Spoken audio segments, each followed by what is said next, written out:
আমার আল্লাহ পাক রব্বুল আলামিন বলেন, ও বান্দা, তোকে সংসার করতে আমি আল্লাহ নিষেধ করি নাই। আমি আল্লাহ পাক রব্বুল আলামিন তোকে চাকরি করতে নিষেধ করি নাই। তোকে ক্ষেত খামারে কৃষি কাজ করার জন্য আমি আল্লাহ নিষেধ করি নাই। আমি আল্লাহ পাক রব্বুল আলামিন তোদের উপরে ইসলামটাকে চাপায় দেই নাই। আমি আল্লাহ পাক রব্বুল আলামিন নিজের উপরে আমি জুলুমকে হারাম করেছি, অর্থাৎ আমি কারো উপরে জুলুম করি নাই। দেখেন আল্লাহ পাক রব্বুল আলামিন কি সুন্দরভাবে আপনার যেন দুনিয়াবি কাজে কোনো বিঘাত না ঘটে, দুনিয়াবি কাজে যেন কোনো সমস্যা না ঘটে। আল্লাহ পাক রব্বুল আলামিন কিন্তু সর্বপ্রথম আমাদের উপরে 50 ওয়াক্ত নামাজকে ফরজ করেছিলেন। 1 ওয়াক্ত 2 ওয়াক্ত নয়, 50 ওয়াক্ত নামাজ আপনার আমার জন্য আল্লাহ পাক রব্বুল আলামিন সর্বপ্রথম ফরজ করেছিলেন। যখন আল্লাহ পাক রব্বুল আলামিন আমার নবীকে তার কাছে নিয়ে, যখন আল্লাহ পাক রব্বুল আলামিন আমার নবীকে যখন মিরাজ ভ্রমণ করার জন্য নিয়ে গেলেন, তখন আমার আল্লাহ পাক রব্বুল আলামিন তার হাবিবকে এই উম্মতের হাদিয়া স্বরূপ 50 ওয়াক্ত নামাজ কিন্তু দিয়েছিলেন। 50 ওয়াক্ত নামাজ নিয়ে যখন আমার নবী যখন আল্লাহর থেকে বিদায় নিয়ে প্রথম আসমানে আসলেন, হযরত মূসা আলাইহিস সালাতু ওয়াস সালাম ডাক দিয়ে কয়, ওগো আল্লাহর হাবিব, আল্লাহ পাক আপনাকে কি হাদিয়া দিলেন? আমার হাবিব ডাক দিয়ে বলেন, হে মূসা, আল্লাহ পাক রব্বুল আলামিন আমার উম্মতের হাদিয়া স্বরূপ 50 ওয়াক্ত নামাজ দিয়েছেন।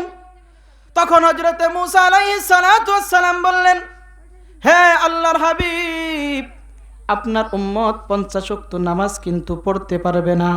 যান যান, আবার আমার মাওলার কাছে যান, আল্লাহর কাছে যান, যাই একটু কমায় আনেন। আবার যখন গেলেন, যাওয়ার পর আল্লাহ পাক রব্বুল আলামিন আবার 10 ওয়াক্ত নামাজকে কমায় দিলেন। এভাবে করে করে কমাইতে কমাইতে 5 ওয়াক্ত পর্যন্ত ঠেকে গেল। আবারও যখন 5 ওয়াক্ত নিয়ে শেষ সময় আবারও যখন মূসা আলাইহিস সালামের সাথে সাক্ষাৎ, মূসা আলাইহিস সালাতু ওয়াস সালাম তখনও বলছিলাম, আপনার উম্মত এই 5 ওয়াক্ত নামাজও ঠিক মতো পড়তে পারবে না, যান এর থেকেও কমায় নিয়ে আসেন। তখন আমার আল্লাহর হাবিব ডাক দিয়ে কয়, এরে মূসা, আমার উম্মত নিয়ে তো আমি বড় ভরসা করি। মাত্র 5 ওয়াক্ত নামাজ যদি আমার উম্মত না পড়তে পারে, তাহলে কেমন হইল? আমি আল্লাহ পাকের কাছে আরো কমাইতে যাইতে বড় লজ্জা বোধ করি। আমার আল্লাহ পাক রব্বুল আলামিন আমার হাবিবকে জানায়া দেয়, ওগো আমার হাবিব, আপনার উম্মতরা যদি এই 5 ওয়াক্ত নামাজই ঠিক মতো আদায় করে, 5 ওয়াক্ত নামাজ যদি সুন্দরভাবে আদায় করে, আমি আল্লাহ পাক রব্বুল আলামিন এই 5 ওয়াক্তের বদৌলতে আমি 50 ওয়াক্ত নামাজের সওয়াব দান করে দিব। সুবহানাল্লাহ।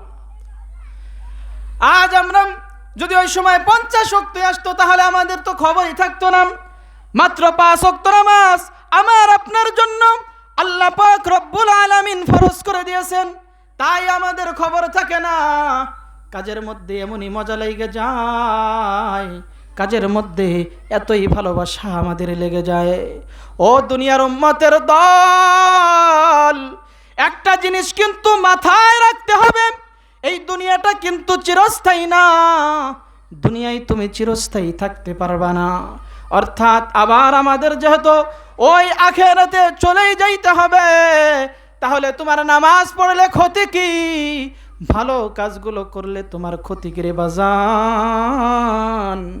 ও নবীর উম্মতের দল।